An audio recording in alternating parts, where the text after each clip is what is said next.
que sepa el mundo, América, que un pueblo con voluntad decidida como el pueblo argentino, si quieren venir, que vengan, les presentaremos batalla.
¿Cómo fue, Daniel, la noticia de que tenían que ir a la guerra? ¿Cómo les comunicaron y cómo fueron esos días, ¿no?, para acomodar todo? Sí, nosotros no fue tan sorpresivo porque en el caso mío estaba bajo bandera, o sea, estaba cumpliendo el servicio militar de Vial Mercedes, formamos la compañía de destacamento, que era los que quedamos después que todo el regimiento se fue de baja, tanto en una baja especial como en la primera y la segunda, y los que quedamos haciendo guardia esperando la entrada de la clase 63. Así que ya el rumor estaba en el regimiento. Lo que no sabíamos con certeza es cuándo partíamos para Malvinas. Nos permitieron, sí, en un momento que nuestras familias fueran a visitarnos. Ellos, un fin de semana antes de que nosotros viajáramos a Malvinas, estuvieron ya en Mercedes, y hasta ese día no nos habían dicho se van a ir. O sea que ni siquiera ellos les pudimos comunicar cuándo partíamos para allá. Después, bueno, en el momento de embarcarnos en un 747 que nos llevaban de Palomar hasta Río Gallego, fue una cosa que tampoco nos tomó de sorpresa, pero bueno, estábamos ahí. Yo creo que fue uno de los últimos en subir al avión porque, no te digo que tenía conocimiento de dónde iba, pero es como que lo que podías evitar, viste, lo hacías. Y después, bueno, una vez que llegamos a Río Gallego, nos bajamos al 747, nos embarcaba en un Hércules, y de un Hércules fuimos hasta Malvinas. Y llegamos, bueno, madrugada de cerca de las 4 de la mañana, 4 y pico. Imagínate un lugar desconocido, por lo general como es el clima de Malvinas, que es todo niebla, visibilidad muy poco, el frío, el cambio de temperatura, un montón de cosas nuevas. ¿Cuál era el temor en todo ese viaje? No sé si había temor. En ese momento es como que íbamos a un viaje, una de las tantas maniobras, como cuando por ahí en la época de estábamos haciendo el servicio militar del regimiento, que íbamos a La Pampa, o cuando nos sacaban de instrucción a algún lado. Obvio que este era un viaje totalmente diferente, ¿no? Es transportar ya mucha tropa en avión, llevar a una tierra que no era la nuestra, pero no íbamos con temores. Con temor, íbamos, no sé, algo incierto. ¿El número de sorteo, Gustavo? 522. ¿Y el regimiento? 6 de infantería, Mercedes. ¿Vos sos clase 62? 62. ¿Qué día naciste? 11 de marzo. 11 de marzo. ¿Cómo te enteraste que ibas a la guerra? ¿En qué momento? ¿Dónde estabas? ¿Ya habías salido? Sí, yo salí de baja el 7 de marzo y bueno, después del 2 de abril fui convocado de vuelta el 5 o 6 de abril, no me acuerdo bien. Bueno, fui convocado de vuelta al regimiento, me fui de vuelta al regimiento y bueno, tuvimos un alistamiento de más o menos una semana y bueno, después de ahí partimos rumbo a Malvinas. ¿Dónde estabas, Gustavo, cuando te llegó la notificación? Yo trabajo en el campo y estaba en el campo trabajando. Estaba en el campo y bueno, fue mi hermano, me acuerdo, fue mi hermano el mayor de todos, fue en la moto a llevarme la carta de vuelta de convocatoria, ¿no? Para estarme de vuelta en el regimiento. Hasta tus 17, 18 años que fuiste convocado para hacer el servicio militar, ¿toda la vida, Gustavo, en el campo? Nací en el campo y toda la vida en el campo. Actualmente sigo trabajando en el campo. Siempre en el campo. Cuando volviste también seguiste en el campo. Sí, o sea, en el campo. Sí. El regimiento, la guerra, campo y campo, los dos extremos. Acá vino un soldado de Mercedes preguntó si acá en esta casa vivía el Oscar Eduardo Castro, el soldado.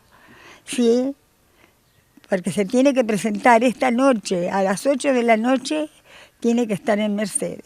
Él estaba trabajando ya, trabajaba en la escuela técnica. El padre lo fue a buscar y vino a casa, y yo como estoy ahora, le prendí un cigarrillo, ay, dijo, y se sentó y no habló una palabra más. Cuando se levantó para irse, yo lo acompañé así. Pero cuando se fue, la señora de al lado me acompañó todo, nos pusimos a llorar las dos, ya sin... Pero a él no le demostré nunca que lo lloré para que se fuera.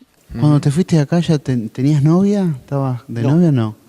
No. Así que dejaste tu familia. Mi familia, sí. Y le escribías desde allá, le escribías a ellos, ¿no? Le escribí así, principalmente a mi madre y bueno, a un tío que tenía, una necesidad de que te escucharan, de contactarte con alguien, que te mandaran, aunque sea decir cualquier cosita, bueno, las cartas de...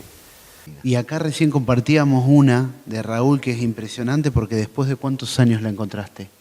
Y prácticamente, o sea, al regresar sí ella las tenía en su poder, pero al poco tiempo desaparecieron y las encontré el año pasado. O sea, que 30 y pico de años tiene esa carta que yo sabía más o menos lo que había puesto, pero ignoraba que algún día la iba a poder leer nuevamente. Es un resumen, pero impresionante, de todo lo que contaron todos, está acá en esta hoja y media. ¿Nos las podés leer? Voy a intentar. Dale. Con la fecha, todo. Que se va haciendo fuerte, ¿viste? Islas Malvinas, 17 de abril de 1982. Querida mamá, te escribo en este día a las 9 de la mañana con un frío de 0 grados, detrás del pueblo de Puerto Stanley. No te asombres, estoy en las Malvinas. Al reincorporarme, nos alistaron y no sabíamos si íbamos a salir, pero el martes 13 llegó nuestra partida del Regimiento 6. Viajamos en Unimog y Reos hasta Palomar, donde embarcamos en un Boeing 707 de Aerolíneas Argentinas con rumbo a Río Gallegos. Salimos al regimiento a las 10 a.m., embarcamos a las 3 p.m. y llegamos a las 8 p.m. a Río Gallegos. Nosotros pensamos que nos quedábamos en Río, pero a la media hora embarcamos en otro Boeing más chico con rumbo a Isla Soledad. Llegamos a las 10 de la noche y dormimos en el suelo tapados con una manta. El frío aquí es espantoso y cuando más frío hace es porque llueve. La isla se asemeja a San Luis por su suelo irregular y rocoso.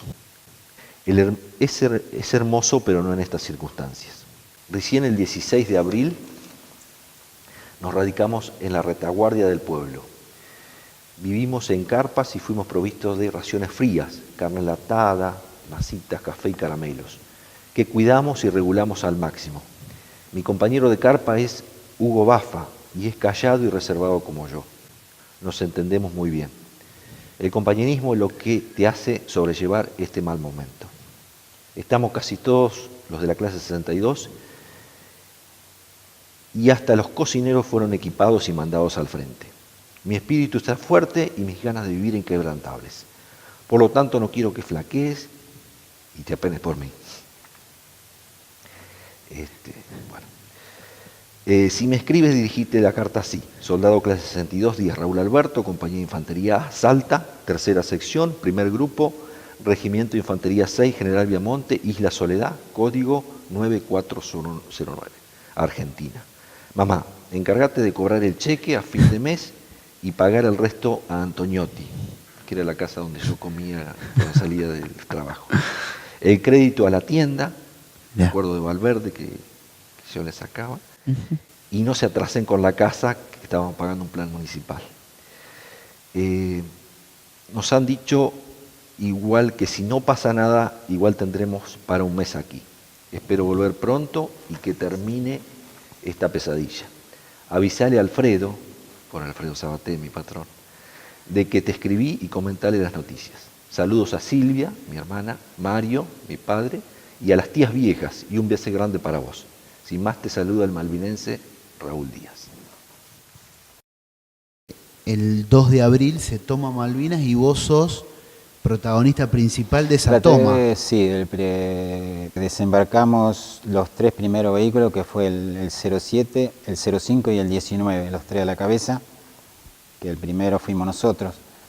Por eso fue el que está baleado, porque ni bien avanzamos, hicimos unos 4 metros, unos 100, 200 metros, y había una tranquera y la tuvimos que derribar. Cuando derribamos esa tranquera y avanzamos, que dieron la orden de avanzar, se destaca un nido de ametralladora disparando. Sí.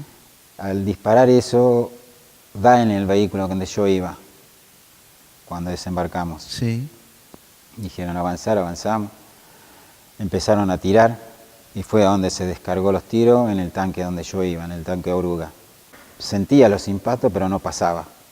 Te dejaba el agujero, pero no pasaba para adentro.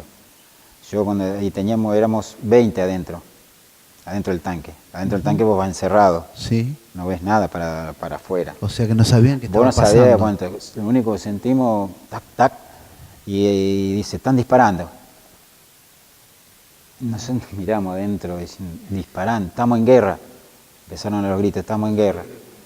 Estamos en guerra y enteramos adentro. Y no es nada eso, que cuando empezaron a disparar y sentimos todo, yo lo primero pensé en mi viejo, en mis padres. Yo digo, bueno, no vuelvo más. ¿Estuviste dentro de los que izaron la bandera? Sí, estuve ahí.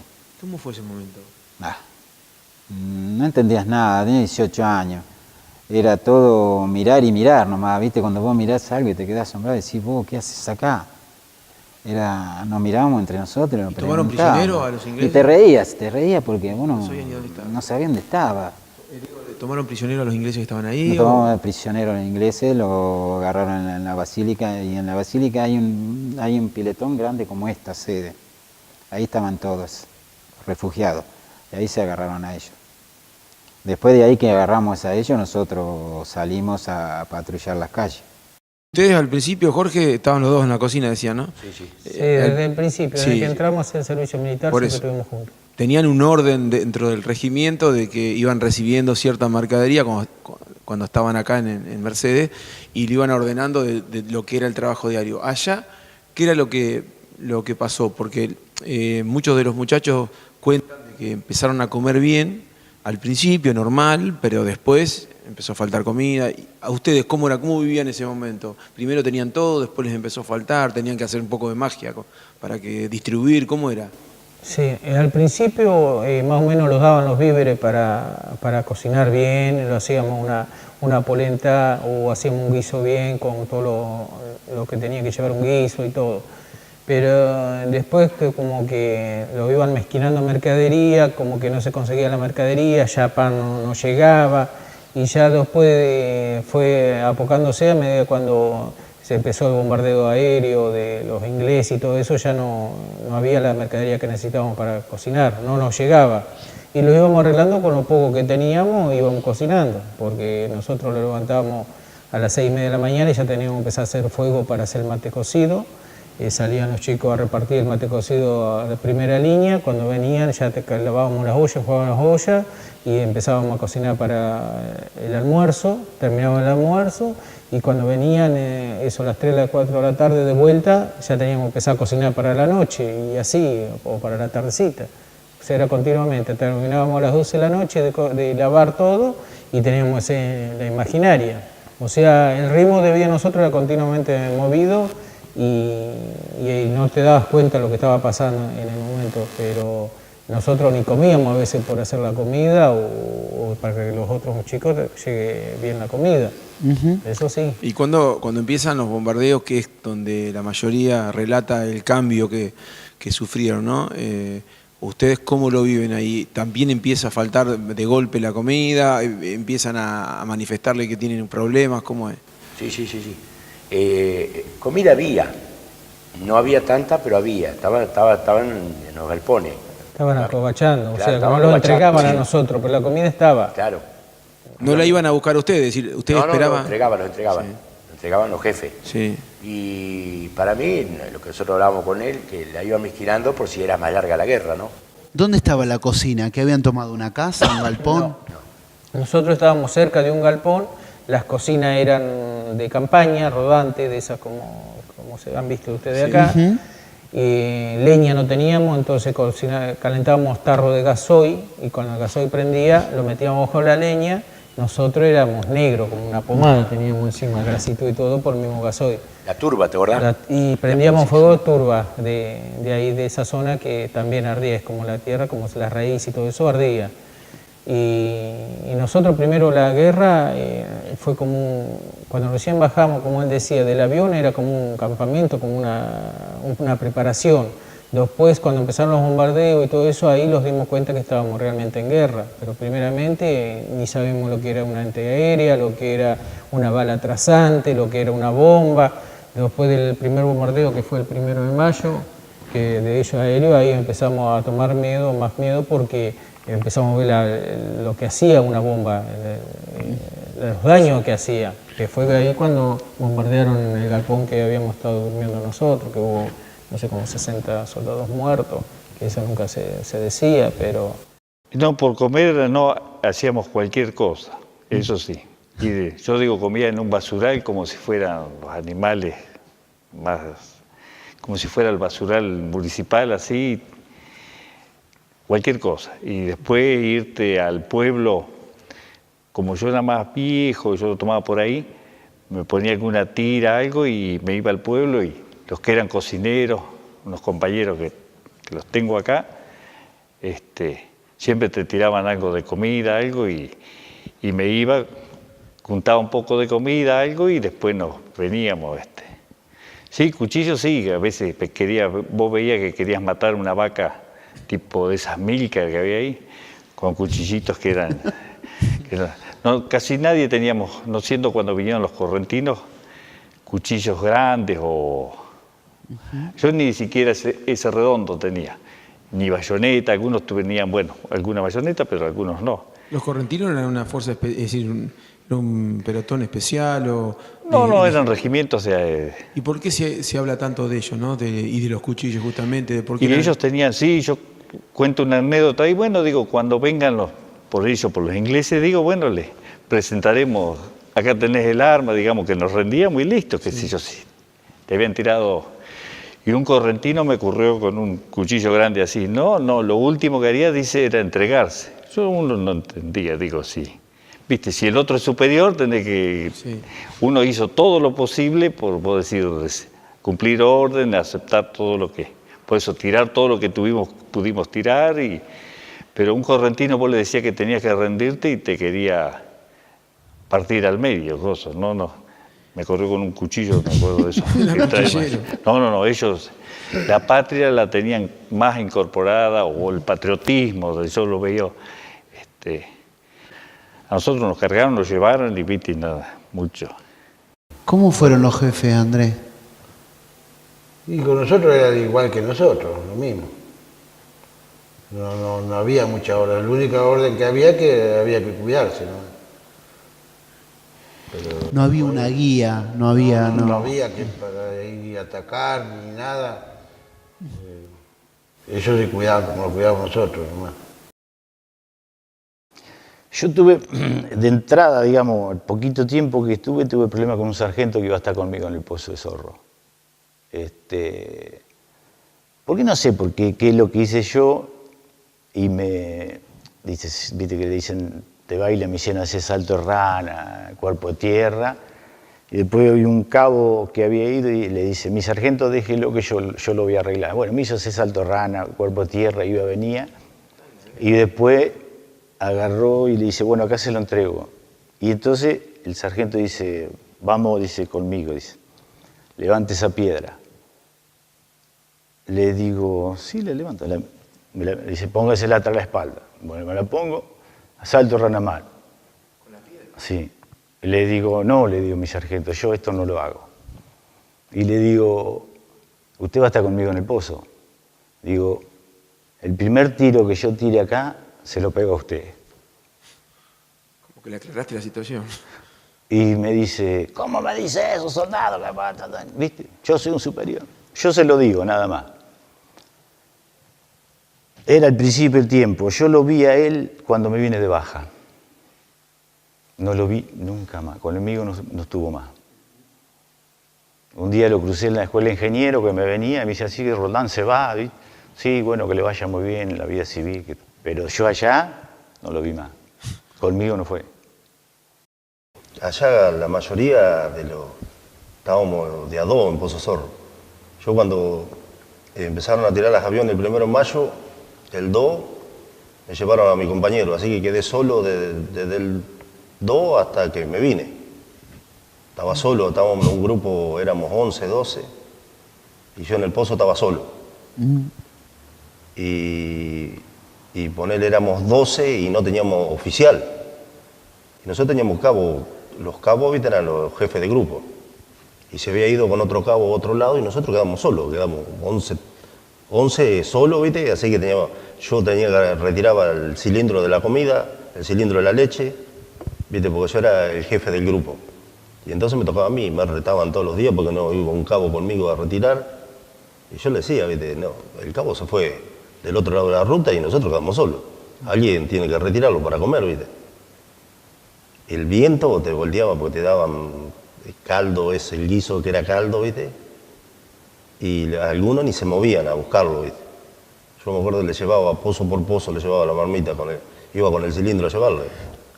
Y eso no me correspondía a mí, ¿viste? Pero yo la hacía por mi compañero. Y eso me quedó esa sensación, ¿viste? Que si no retirábamos, no comíamos, lo poco que venía. Y después también el frío te hacía caminar y buscar algo para comer. ¿Qué fue lo peor de lo que sucedía en Malvinas que más los afectó? El frío. Y creo que el gran hambre que teníamos, por eso teníamos tanto frío, pues estando bien comido, ya cambia el cuerpo. Creo que no sé si una vez vimos el sol, y un ratito nomás fue, porque después era llovina, mucho viento. Y las veces que no había llovina era mucho frío, viento, que no podías ni caminar. Era impresionante el frío que hacía. Te mandaban a hacer guardia y tengo una guardia de la que tenía aquí a las 6 de la tarde hasta las 12 de la noche y llevaba 2 mantas, te ponías la manta así, después no la podía, así sonaba como si fuera plástica la manta, por el gran frío, como una helada, ¿eh? Fue muy duro. Aparte nosotros en un primer momento pensábamos que íbamos y que no iba a pasar nada, ¿viste? Y después no, cambió totalmente la cosa, ¿viste? Los ingleses se vinieron. Y bueno, y el 1 de mayo tuvimos el primer ataque inglés, el 2 de mayo hundieron al general Belgrano y ya ahí nos fuimos enterando, ¿viste? Que no había marcha atrás y que entrábamos en guerra, que no quedaba otra, ¿no? ¿Estaban juntos? Estábamos juntos, sí, estábamos cerca.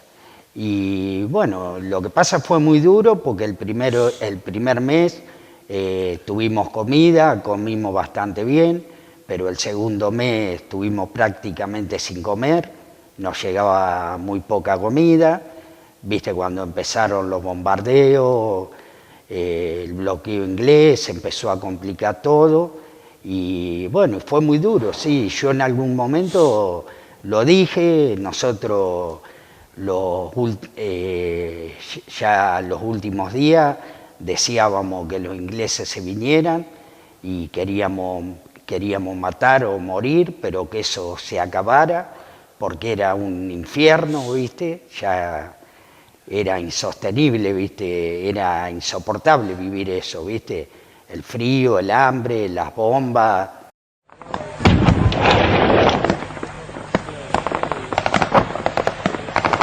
Por la hora de los ingenieros.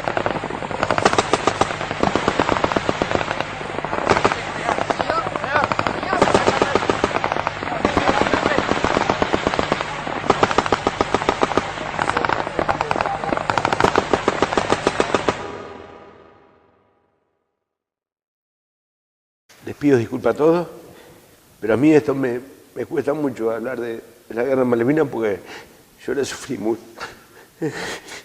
y la sigo sufriendo. Cada año que pasa la sufro más, pero no sé cómo hacer para contar lo que viví, lo que sufrí y lo que le he sufrido, porque es un pasacosas muy triste en Malvinas. A uno le toca más, a otro menos. A mí me pega muy de lleno. Yo admiro a mis compañeros que pueden hablar y que lo pueden expresar, y a mí me cuesta horror hablar de la guerra Malvinas. Te preguntaba, Gordo, cuando llegaste, ¿no? Que, Sí. ¿cuál era la sensación? Y bueno, y lógicamente... Mi sensación te hasta quebraba, ahí, sí. hasta que desembarqué, que llegamos a Malvinas estaba todo bien, pero cuando tuvimos bombardeo el 1 de mayo, ahí se me acabó el mundo. Rezábamos el rosario con el Cabezón Becerra, el patrón de la Arañá, y Guillermo Aguirre, que era de Merlo. Rezamos 20 veces al día el rosario. Y yo sufrí, lloraba y lloraba y lloraba y no podía entender lo que estaba viviendo. Y no podía entender que estábamos en una guerra, unos pibes de 18 años, que estaban pasando por una situación así que nunca me imaginé, y nunca me imaginé que iba a estar en la Malvinas, como te dije al principio, que no lo tomé algo light, pero después lo vi muy en carne propia, lo sufrí mucho, pasé mucho hambre, pasé mucho frío. Te puede decir, Fabián, que un día estábamos cocinando un pato ahí, que prácticamente terminamos comiendo crudo porque no se podía hacer fuego para no delatar las posiciones. Y después los bombardeos de la noche, yo sigo hoy, hace 30 y pico de años, y llega cada aniversario y lo vivo todos los años vivo, repito la historia de la Malvinas. No fue fácil, aparte por el hecho de que, como los que estuvieron en Puerto Argentino vivieron la situación de que por ahí de los barcos tiraban y bombardeaban lo que era el aeropuerto, y en alguna oportunidad por ahí cerca de las posiciones pegaban, lo nuestro también. Al principio era todo con artillería pesada, nosotros no veíamos al enemigo, pasaban por ahí de día con los aviones, observaban las posiciones, y después lo que hacían era durante la noche, cuando vos prácticamente podías llegar a descansar un poco, se podía decir, era cuando más movido era. ¿Qué pasaba por la cabeza tuya en ese momento, siendo un pibe, el momento que estabas viviendo? Lo que pasa es que era un momento que uno pensaba que nunca iba a pasar. No te imaginaba que iba a llegar a eso. Uno, porque partiendo de la base que nunca nos mentalizamos en estar en una guerra, sino que las cosas las ibas viviendo día a día, porque no sabía con qué te podías encontrar. Y aparte porque uno tampoco no estaba preparado, no es una opción que nos dieron, sino que nos obligaron a ir. No es que nos preguntaron si queríamos ir. Yo creo que si a más de uno nos hubieran preguntado, por ahí no nos hubiéramos quedado acá en el continente.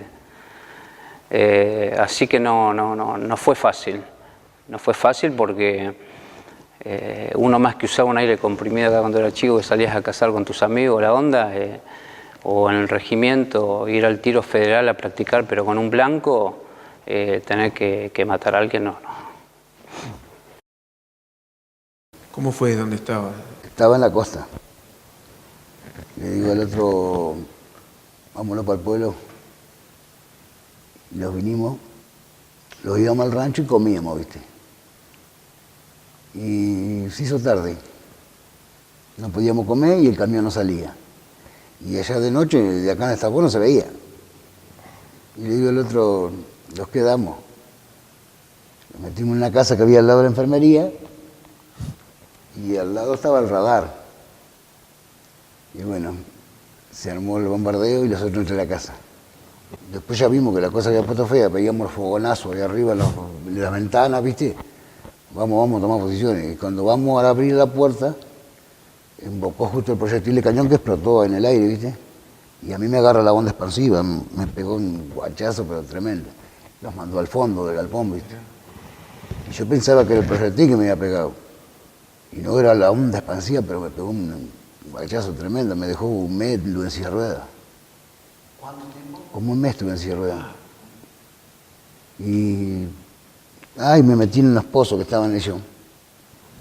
Y bueno, y ahí ellos me socorrieron un poco, me envolvieron en un apósito que tenía, porque me sangraba muchísimo. Cuando ellos me iban llevando, empezaron a tirar de vuelta. Y bueno, había que tomar posiciones.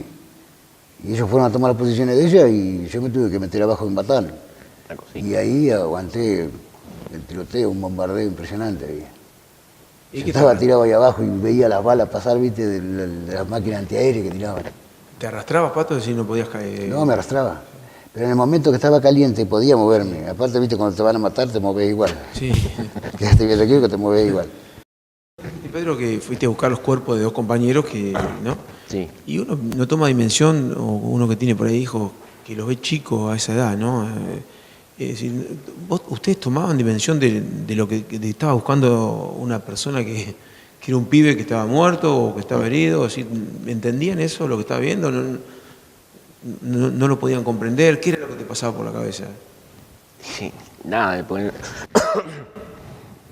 de pensar mucho, no, porque, digamos, justo era una noche cerrada que no se veían ni las manos. Teníamos que ir de la enfermería como a 5 o 6 cuadros donde estaban ellos. Y todo, viste, para pensar no tenían mucho, porque por ahí empiezan a tirar de vuelta el bombardeo. Sí, no había que pensar. Digamos, de Yapa le había caído un proyectil, no sabía, viste, te iba haciendo la película si estaban los pedazos del cuerpo, qué sé yo. Por suerte no, así que los levantamos, los trajimos en la camilla hasta la enfermería y el otro día, bueno, los llevamos ahí a 3 o 4 cuadras hacia abajo, que había un cementerio que era el de los Kerper, ¿sí? Pero no, para pensar en el caso mío no había mucho. Estábamos ahí, vivías acelerado, porque ya te digo, estábamos hablando, recién te dije el relato de una bomba, me acuerdo que un día estábamos comiendo, habíamos terminado de comer, nos habíamos sentado así afuera al sol y de pronto sentimos y la explosión acá a 50 metros y era un proyectil que había pasado arriba del techo, a 20 centímetros. Si pasa 20 centímetros más abajo, creo que hoy no estoy acá. Nosotros había un basural y habían decomisado un barco frigorífico para pasar pertrecho de Isla de Soledad a Gran Malvina. Entonces ese barco tiraron todo lo que pancetas había. Habían tirado pancetas, que no la podíamos comer porque dice que podía llegar a estar envenenada. Nos decían eso, con esa cosa. Y calditos Connor. Entonces usábamos la panceta, yo me traje 4 pancetas y las teníamos. Se mataba algo por ahí, me acuerdo un día que pasaron los caballos, se mató un caballo, más o menos que podía agarrar algo y se podía sacar un pedazo de carne. Un caballo y pasó por ahí, empezaron, y fue un tiroteo al caballo y entre todos, tipo una chimangueada, después con los cuchillitos estos, como tal, que sin filo, se logró sacar un cachito de carne y hacerlo arriba del fuego, sin ningún condimento. Real era la necesidad de masticar algo sólido, ¿no? Yo compartí el pozo con uno de mis soldados, el soldado Devia, que me acuerdo, y que con él nos ingeniábamos para iluminarnos con una latita de Paso de los Toros, un cañito y JP1, que era combustible para avión, y como otros también hemos estado negro del tizne, ¿no? Convivíamos en un pozo que a mitad de camino estaba recién hecho por el producto de que vertía el agua al estar muy cerca de la costa. Y bueno, era día y noche, el intenso cañoneo naval y durante el día los aviones, la alerta roja de los bombardeos, ¿no? Pero lo compartí con mis soldados y es más, mientras quizás mis soldados estaban en el pozo, durante la noche hacía la recorrida para ver que estuvieran bien. Y tuve también la oportunidad de desenterrar 2 soldados que no eran míos, pero por causas de una enfermedad de un compañero mío, de un suboficial que estaba a cargo de uno de los grupos. Entre los 2 que quedábamos tuvimos que distribuirnos la cantidad de soldados que tenía él.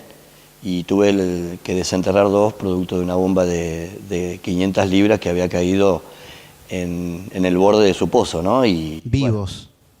Bueno, lo que me tocó fue, en primer lugar, no los encontrábamos y mi jefe de sección me dio la orden de rezar por ellos, que es lo que corresponde en ese momento, de arrodillarnos con mis soldados y rezar por su alma. Lo cual en ese silencio, al principio, escuchar los gemidos y poder ubicar el lugar y producto del mismo terreno que era arenoso y de la turba, poder rescatarlos vivos en ese momento. Aturdidos, en mala situación, pero gracias a Dios era el soldado Ávila y Rodríguez, que no eran de mi grupo, pero sí los tenía a mi cargo en ese momento. No, yo ya estaba en Acolimba, cuando empezó la guerra estaba en Acolimba. El buque estaba en reparaciones. Nosotros lo integramos por una formación que hicieron como a las 8 de la mañana, que ya iban tomados las Malvinas. De acá de Ramos Mejía fuimos 1200, Tuvimos 60 días de intrusión y después de ahí los mandaron 72, fuimos al barco. Carlos, antes del bombardeo, ¿eras consciente de que estabas en guerra? O Sí, era, sí, decían, pero que a nosotros le iba a pasar algo fuera de las 200 millas. Era el Belgrano, digo, yo me enteré hace poco, pero venía de la Segunda Guerra Mundial. De la Segunda Guerra Mundial que venía, era sí. un barco que tenía unos cuantos años. Claro. Yo tenía la guardia de 12 de la noche a 4 de la mañana tenía. ¿Qué era la guardia? ¿Qué hacías en el barco? Estábamos de guardia en los cañones, guardia 31, 32 y 33 decía. ¿A dónde están en ese momento? Yo estaba en los cañones 6 pulgadas, todo un acorazado, ahí adentro estaba, que nosotros no veíamos nada, el único que veía el que apuntaba nomás. Estuvimos ahí hasta las 8 de la mañana. ¿Qué esperaban? ¿Que si hubiera algo raro, que le dieran una orden de disparar? Decían que le vieron el portaaviones de Hermen, que vieron, que por eso estaban ahí, pero no le dieron la orden de tirar. Después salimos de las 200 millas, andamos fuera, dando vueltas. Ustedes salieron de la zona que era de guerra. De guerra. ¿Y estuvieron cuánto tiempo hasta que sufrieron el ataque? Y a las 4:30 de la tarde, ese mismo domingo, yo fui a tomar mate, tomamos mate y un grupito que andamos siempre, 6, 7, tomamos mate en la cocina y lo fuimos y lo acostamos. No lo enganchamos a acostar, que pegó 2 explosiones y se desprendieron las camas que van a enganchar con cadena. Se desprendió todo al piso y ya cuando salimos con el agua a la rodilla y petróleo caliente. Cuando hicimos 2 cubiertas para arriba y hay un tambucho, le decían ellos, que era la boca de la puerta grande, tiene una boca redonda y por ahí salíamos. Cuando llegamos arriba, un mundo de gente para salir. Había 1042 para salir por más o menos 10 bocas del barco. El gobierno de la República Argentina, ampliando lo informado por el Estado Mayor Conjunto, en su comunicado número 15, hace saber que a las 17 horas del día 2 de mayo, el crucero Ara General Belgrano fue atacado y hundido por un submarino británico en abierta violación de la Carta de las Naciones Unidas. La dotación del buque es de 1042 hombres. Se están llevando a cabo operaciones de rescate de sobrevivientes. Yo me acostaba con el salvavidas, estaba en el cinto. Cuando iba con el salvavidas. Salí para arriba, cuando salgo hacia la parte de adelante, lo primero que encuentro, uno todo quemado, un cabo principal, en calzoncillo. Todo el cuerpo, todo quemado, la cara, parecía cuando se seca el barro, todo de a cuadrito. Los labios todos así para arriba, como si uno abre un riñón, todo quemado. Pero no sé cómo llegó ahí el tipo ese. Y ya, cuando yo salí, ya había cualquier cantidad de gente en las balsas que se estaban tirando ya. Salí de ahí, me tiré arriba de una balsa, había como unos cuantos tirados arriba del techo. ¿Se veía? Sí, estaba nublado, estaba mucho viento y muchísimo frío. ¿Qué hora era? Las 4 de la tarde. Y había muchísimo viento y olas grandes y frío, temperatura bajo cero. Los tiramos arriba de la balsa todos mojados ya. Y queríamos salir remando con 2 remos chiquitos y las manos. Cuando hacíamos 4 o 5 metros los traía de vuelta el barco, los que se iba hundiendo. Hacía tipo remolino y los apretaba de vuelta contra el casco del barco y los sacaba así de vuelta. 4 o 5 metros y los traía de vuelta para atrás. Teníamos todos 10 minutos para salir. Hasta que salimos más o menos unos 80 metros y cuando se dio vuelta. Lo vimos clarito cuando se hundió. ¿Lo viste hundirse? Sí, se dio vuelta campana, se dio. ¿Y se llevó algunos? Y algunas cerca había, todavía sí, llevó algunas, porque algunas balsas cerca que nos alcanzaron a salir. ¿Y de tus compañeros, esos 7 que andaban juntos y tomaban el mate? Quedamos 4 nomás. De eso quedamos 4. Y de ahí los metimos dentro de la balsa. Se lo iba pinchado un compartimiento, iba a quedar chica ya. Y con la cabeza teníamos el techo. Cuando los tiramos arriba para poder salir, le rompimos el techo. Con la cabeza teníamos el techo. Y ahí a rezar. Una de rezar, Padre Nuestro. El lunes a la madrugada, no sé qué hora sería, pero se sentía que gritaba cerquita de la balsa a nosotros, que pedía auxilio. Socorro, auxilio, dice, tengo frío, gritaba. Que después gente que encontraron muerta, 1 o 2 en balsa. ¿Pero usted cuánto tiempo estuvieron en esa balsa? Yo 43 horas tuve, hasta el martes a las 11 de la mañana. ¿Pensabas que te morías? Se piensa lo peor. ¿Y qué hace? Perdóname, porque uno es ignorante total, pero ¿para dónde va? Eso para el lado que te lleve el viento. ¿No sabes si te estabas metiendo más o te estaban...? Dice que íbamos para el lado de la Antártida. Dios mío. Todos mojados, congelados, los orinamos encima. Y el martes de la mañana, cuando se los entró a desinflar, Habíamos 5 de cada lado así, ese que estaba casi muerto al medio, todo con el agua en medio cuerpo, y los 2 más chiquitos arriba de los hombros, pues la balsa se los achicó que estamos... No. Los levantaron a las 11 de la mañana, yo calculo que a las 2 de la tarde no llegamos. ¿Cómo fue ese momento? ¿Quién vieron? Se sintieron las sirenas los barcos. Se sintió la sirena y ya cuando se salió uno a mirar estaba encima de nosotros. Con un escalegato. El brazo abierto con una escalera. Sí. Que todo con eso. El primero que se quiso agarrar, se agarró las manos, pero se fue al agua. Se fue, pues está todo. Así como los levantaban sentados, todo arrollado, así quedamos. Los subieron ahí, los sentaban en una silla y los echaban a agua tibia. Para descongelarlo. ¿Qué te tocó hacer allá? Instalación de obstáculo minado, trampas explosivas, campos minados, obstáculos en sí, de alambres con explosivos, volar bombas de aviación, se juntaban las bombas beluga, las bombas racimo.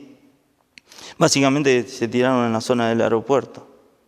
Pero yo básicamente, mi tarea fundamental fue instalación de minas. Por eso es que los jefes de grupo nos quedamos. Nuestros soldados se embarcaron y regresaron al país. Los jefes de grupo nos tuvimos que quedar, porque éramos los que teníamos responsabilidad en la instalación de las minas. Habíamos confeccionado los registros. Apenas caímos prisioneros, los británicos pidieron los registros de los campos minados. Me acuerdo que nos reunieron en la casa del gobernador, y ahí la compañía de ingenieros los había guardado en unos tubos, y bueno, eso nos salvó que tuviéramos muchos accidentes. Después, ya cuando el riesgo era mucho, se suspendió y se pasó al segundo trabajo que me tocó hacer, integrante del grupo necrológico, debido a que las nieves ya estaban tapando los cadáveres. Fuimos a juntar los cadáveres de nuestro compañero muerto a los 20 días más o menos. Hicimos la tarea esa con la ayuda de helicóptero. Desde ese punto de vista los ingleses se portaron muy bien, fue una tarea tan humanitaria, nos permitieron hacer trabajo. ¿Te acordás la cantidad? Y pasaron muchos años, pero unos cuantos vuelos hicimos, 2 seguros, con 5 más o menos cada uno. Y había conscriptos de ejército e infantes de marina, porque había personal del regimiento 6, acá de Mercedes, provincia de Buenos Aires, se habían replegado y estaban junto con infantes de marina en Pozo de Zorro. Estaba el subteniente Esteban, que lo encontramos muerto.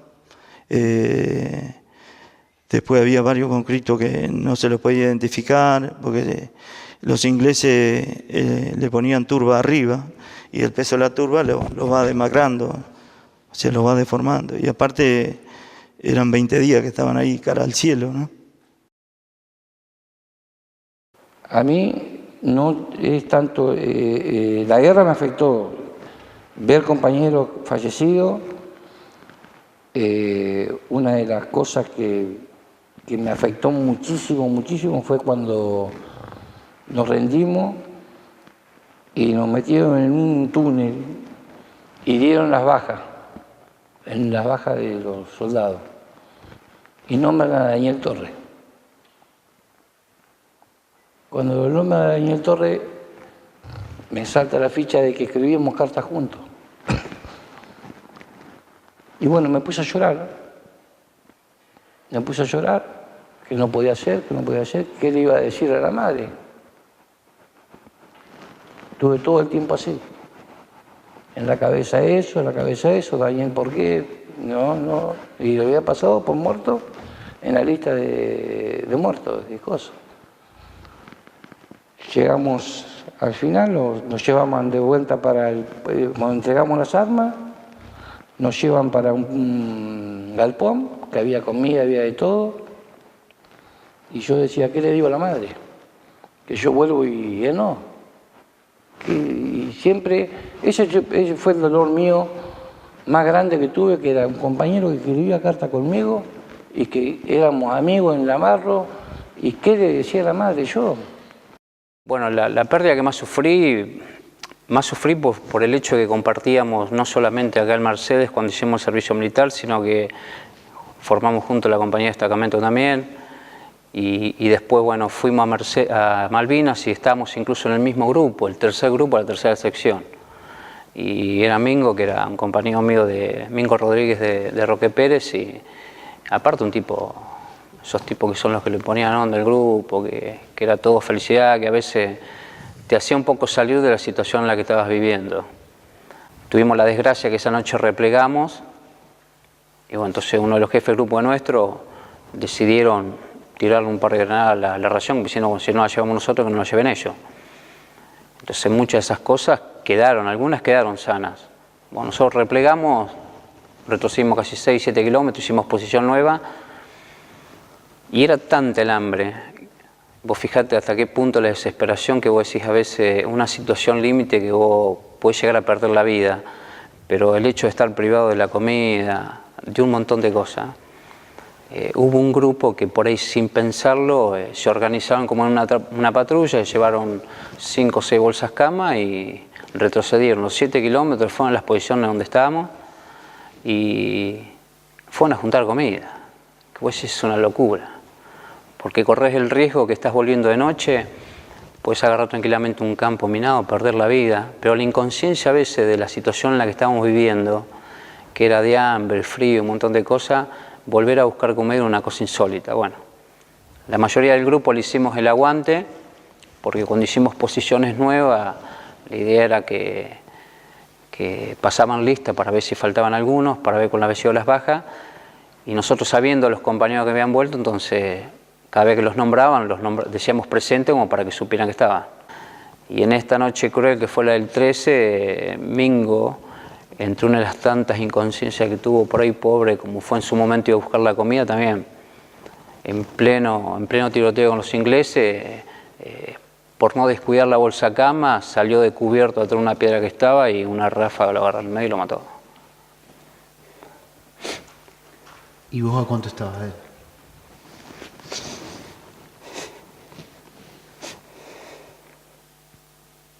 Yo estaría a 2 metros de él. Muy serio.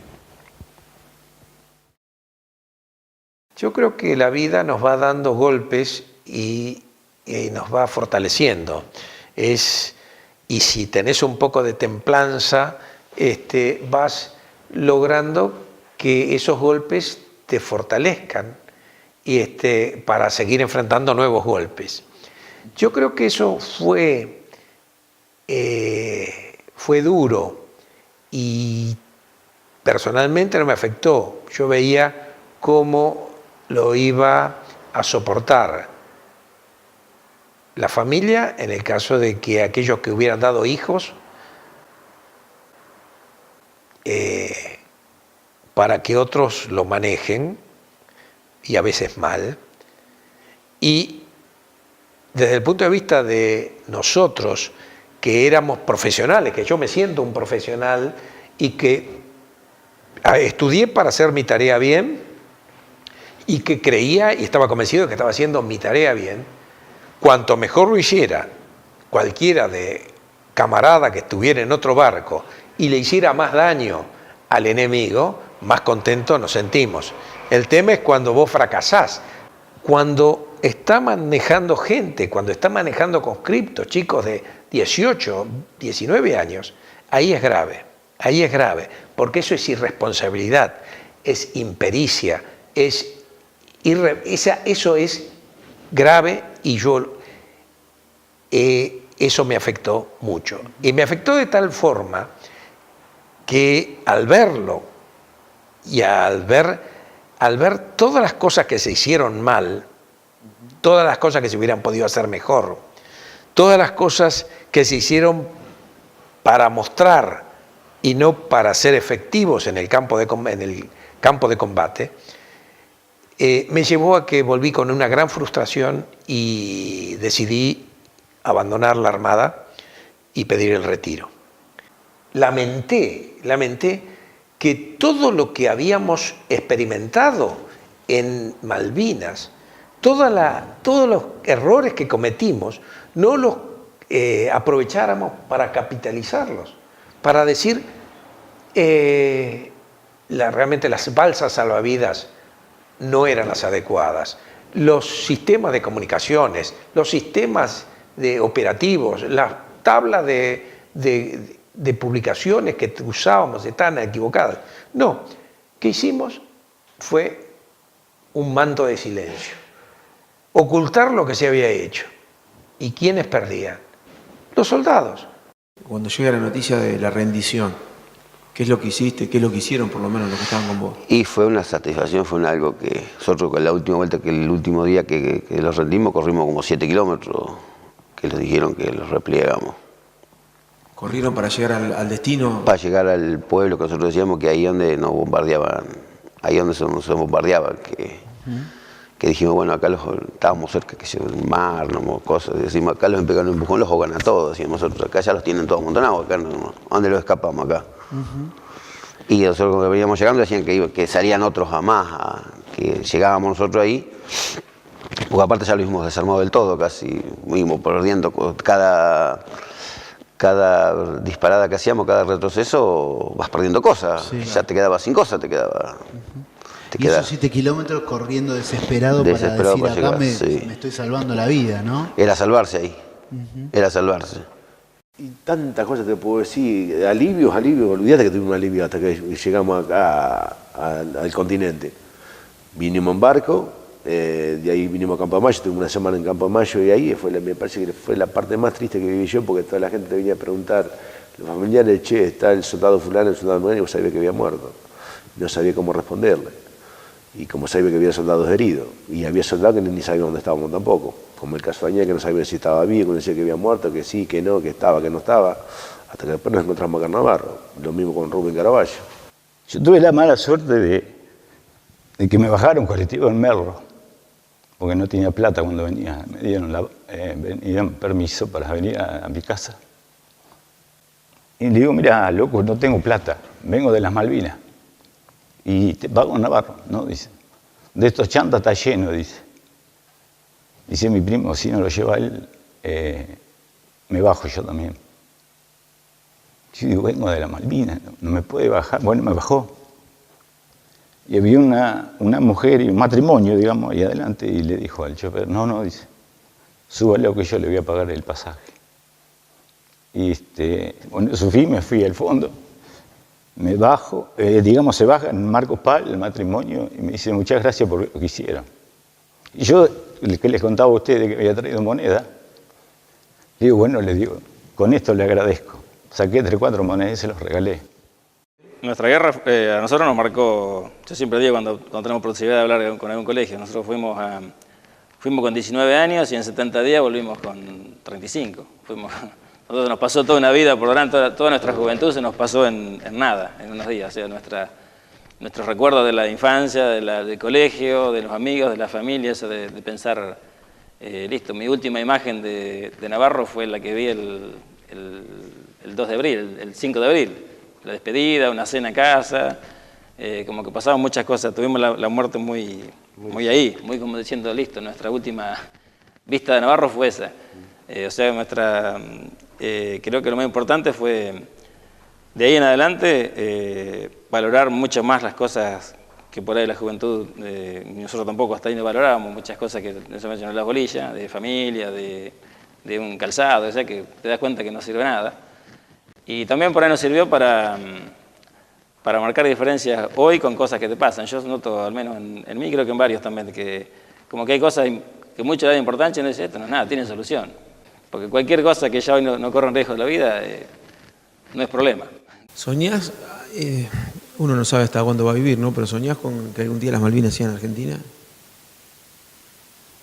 Son argentinas, pero recuperarlas... Quizá para volver a ir y no ir con documentado, no para ir con un papel acá y que te digan, sí, por acá tenés que andar y por acá no.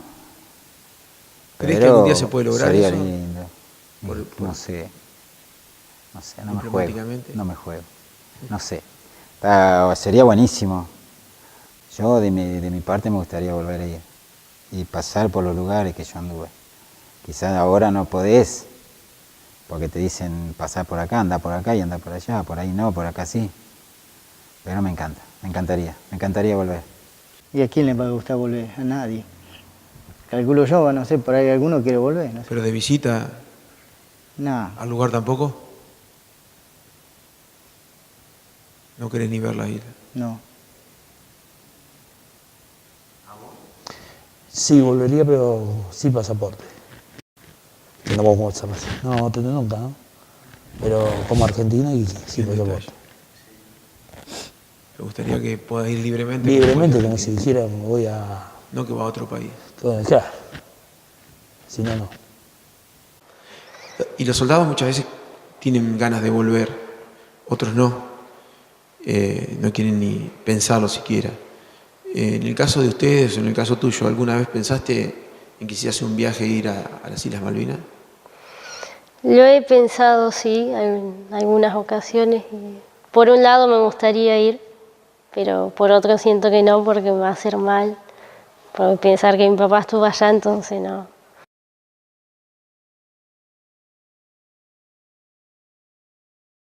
¿Qué sentís el 2 de abril? Emoción, mucha emoción, porque uno homenajea a nuestros compañeros que murieron, compañeros que me tocó compartir durante lo que fue la carrera militar durante 2 años y más también, compartir vivencia en la unidad, en lo que fue la instrucción y homenajear a todos los soldados que ahí quedaron, ¿no? Que hoy por hoy, llámese Capricho, llámese último manotazo de ahogado de lo que fue el gobierno militar, o llámese que se terminaban los 100 años de reclamo, creo y considero que el daño irreparable que se hizo a los familiares de los caídos fue muy grande. Fue muy grande y bueno, para mí es muy importante el participar en cada 2 de abril para homenajear a ellos y a su familia, ¿no? ¿Qué vamos a hacer cuando ellos no estén si no estamos nosotros? Se van a terminar los actos, se van a terminar las organizaciones, no vamos a estar más juntos. Creo que lo mejor que podemos hacer es juntarnos, organizar y seguir manteniendo vivo el recuerdo. El recuerdo de Malvinas, el recuerdo de luchar por la patria, porque no es ir a luchar por otra cosa, fue por la patria que hoy en día tenemos.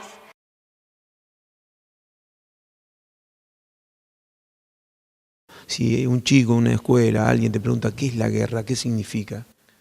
¿Qué es la guerra? Bueno, yo no la concibo, o sea, no es porque haya estado y haya vivido, pienso que este pensamiento lo tenía siempre, yo no concibo que algo se pueda lograr por medio de una guerra, o sea, que el ser humano se pelee por un pedazo de tierra, por un ideal, no lo comparto, y no es que trate de decir que soy totalmente un pacifista, hay otros medios para lograrlo, pero no lo concibo, no me entra. La guerra me queda como una palabra fea, como al estilo de la canción de Gieco, y nada más, o sea, no lo puedo asimilar la palabra. Dani, ¿te quedó pendiente alguna charla en la vida sobre este tema justamente, con alguien? Si me quedó pendiente... ¿Te hubiese gustado hablar con alguien que no pudiste? Sí, por ahí con mi viejo. Por ahí con mi viejo. Lo que pasa es que yo tuve la mala suerte cuando volví, papá falleció en el 85, a los 3 años que yo volví. Octubre del 85, el 26. Mi viejo estaba muy enfermo y parecía que contarle lo que yo había pasado en Malvinas era agravarle la enfermedad. Así que durante ese tiempo no lo hablé.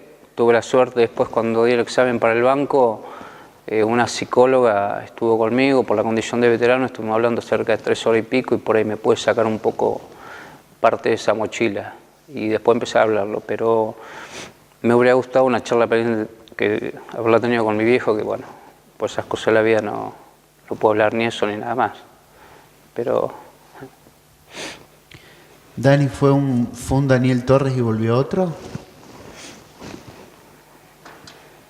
Yo creo que sí. Es como que se nos vinieron, no sé, 30 años de golpe. Vos no elegiste lo que te tocó vivir, ¿no? Pero después de eso pudiste tener muchos hijos, armar esto que está acá, ser reconocido en el pueblo, no Sí. ser uno más. ¿Qué se siente? ¿Se equilibra un poco todo ese dolor cuando ves tantas cosas lindas? Por supuesto que equilibra, ayuda un montón. Sí, ayuda.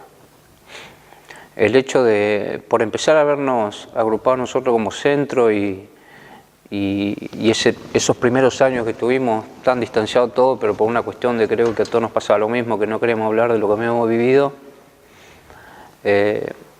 empezar a fortalecernos como grupo, poder empezar a sacar por ahí toda esta basura que tenemos y contarla.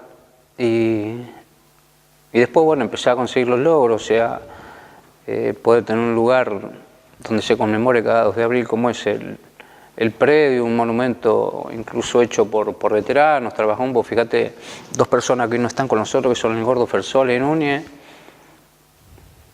Después, bueno, poder construir esta sede, un lugar que, como lo han dicho la mayoría, que es un lugar especial para nosotros, donde no solo lo juntamos nosotros, sino que toda la familia nuestra también, y donde viene mucha gente y comparte con nosotros un espacio como es tan importante para nosotros. Poder dar charlas acá y hablar de las cosas que hemos vivido, que es bueno, por más que la gente a veces piense que por ahí preguntando hace mal, todo lo contrario, yo creo que es bueno. Es bueno una para nosotros para contarlo y otro es bueno para que se sepan las cosas que pasaron allá. Así que hay que ver el lado positivo.